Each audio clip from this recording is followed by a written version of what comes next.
like a decent meal. He went and knocked on Grandma's door. When Grandma opened it, she saw. The chat white teeth, the horrid grin, and Wolfie said, "May I come in?" Poor Grandmama was terrified. "He's going to eat me up," she cried. And she was absolutely right. He ate her up in one big bite. But Grandmama is small and tough, and Wolfie, well, that's not enough. I haven't yet begun to feel that I have had a decent meal. He ran around the kitchen yelping, "I've got to have a second helping." Then I with a frightful laugh, I didn't forget to write right here. The little Miss Riding Hood comes home from working in the wood. He quickly stood on Grandma's clothes. Of course, he hadn't eaten those. He dressed himself in coat and hat.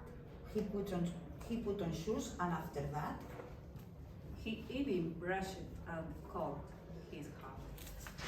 Then sat himself in Grandma's chair.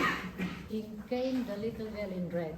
She stopped, she stared, and then she said, He sat there washing her smile. He saw a young boy to hit this shell. Compared with her old grandmama, she's going to taste like caviar. Then Little Red Riding Hood said, Grandma, what a lovely great big furry coat you have on. That's wrong, cried Wolf. Have you forgot to tell me what big teeth I've got? well, no matter what you say, I'm going to eat you anyway. The small girl smiled. One eyelid flicker. She whips a pistol from her knickers.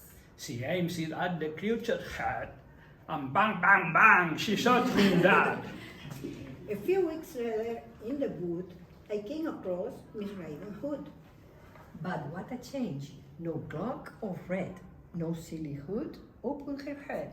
She said, "Hello, and do please note my lovely fairy wolfskin coat." 3, 2, 1, go. Little Red Riding Hood and the Wolf, by Roald Dahl. As soon as Wolf began to feel that he would like a decent meal, He went and knocked on Grandma's door. When Grandma opened it, she saw. The sharp white teeth, the horrid grin, and Wolfie said, "May I come in?" Poor Grandmama was terrified. "He's going to eat me up," she cried. And she was absolutely right. He ate her up in one big bite. But Grandmama, small and tough, and Wolfie wailed, "That's not enough."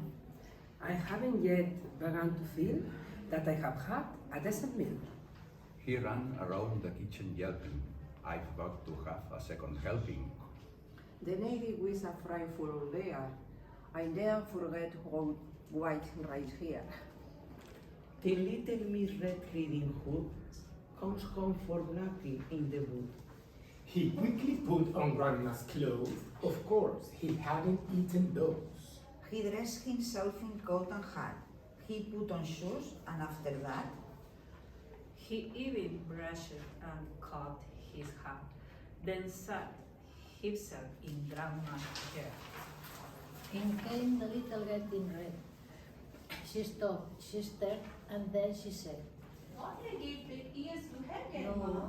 I didn't to have you wife. The wolf replied, What big ears, what big eyes you have, Grandma, said Little Red Riding Hood.